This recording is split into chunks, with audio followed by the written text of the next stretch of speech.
Learn how to add a channel trailer on your YouTube channel. This channel trailer video will show up top of your channel. When somebody clicks on, your channel trailer will be played automatically. Let's start.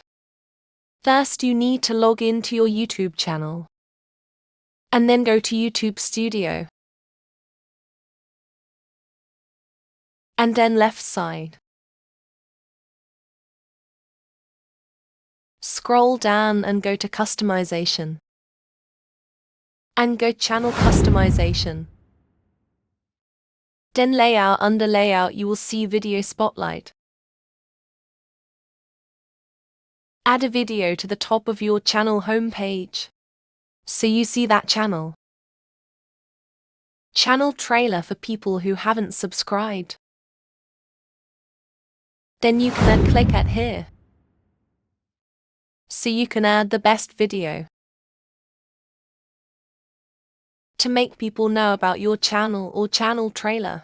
So, people will know more about your channel theme and you can increase your viewer and subscribers. I can add any of the video editing video.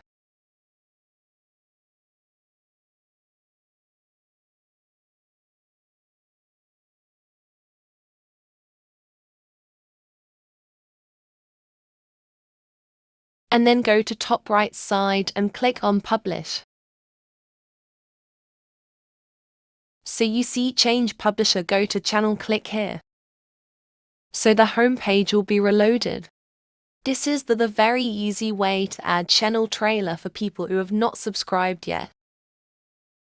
Please subscribe and thanks for watching.